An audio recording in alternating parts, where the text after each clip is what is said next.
Bonjour et bienvenue sur Mon Financier. Nous sommes le jeudi 15 janvier. Alors c'est intéressant ce qui fait la une des journaux, Le Parisien, mais aussi, alors très intéressant, l'International New York Times. C'est ce qui se passe dans les banlieues en France, le risque de fracture. C'est-à-dire qu'on s'aperçoit qu'après la belle unanimité de la grande manifestation, on s'aperçoit qu'il y avait des gens qui manquaient dans cette manifestation. C'était les gens des banlieues. 60 000 manifestants, par exemple, uniquement à Marseille, sur une ville aussi importante. Et on s'aperçoit finalement que dans les banlieues, eh bien, tout le monde n'est pas Charlie, comme nous le dit le Parisien, et qu'il y a des paroles qui sont extrêmement brutales de la part des jeunes dans les lycées. Et on sent très bien qu'il commence à y avoir un fossé qui se creuse de plus en plus en France. Un sujet que notre ministre de l'Éducation obsessionnel de la théorie du genre va devoir affronter. Alors on repasse à des sujets plus économiques. Hier, les actions américaines, c'est la une du Wall Street Journal, sont tombées. Elles ont fait une baisse de plus de 350 points avant de se redresser pour clôturer à 186 points. En cause, principalement les nouvelles sur l'économie américaine qui étaient un peu décevantes, notamment les ventes au détail, mais surtout le fait qu'on se demande combien de temps les États-Unis vont pouvoir continuer à faire la course en tête de la croissance, tirer l'économie mondiale tout seul.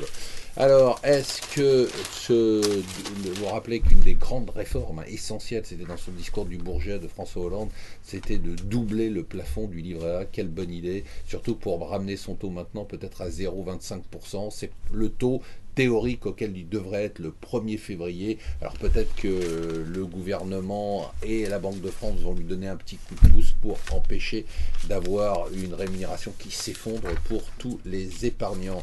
Donc austérité, nous dit les Échos, on parle de plus en plus de desserrer la vis à Bruxelles.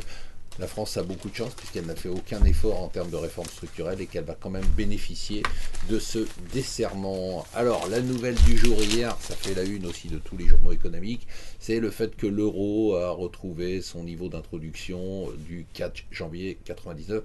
Rappelez-vous qu'il n'y avait pas un vrai niveau d'introduction. Vous allez voir des cours sur les journaux, il y en a un qui va dire 1,1789, l'autre 1,1770. En fait, il y a eu une première cotation qui a été assez, excusez-moi l'expression, un peu bordélique au démarrage, et puis ça s'est stabilisé autour de 1,1770. Ensuite, ça a baissé à 0,82 en 2000, remonté à 1,60. Aujourd'hui, il y a deux conclusions à ce qui s'est passé hier. D'abord, c'est que l'euro, 16 ans après, existe toujours. Et je rappelle qu'à l'époque, les principales maisons de trading anglo-saxonnes avaient spéculé contre l'euro et prévoyaient qu'il disparaîtrait. Bien non, il est toujours là. L'autre, c'est que maintenant, il y a un consensus qu'il doit aller à la parité contre le dollar. Moi, les consensus, je ne connais pas. Donc, on verra bien ce qu'il fera. Voilà, restez avec nous sur Mon Financier.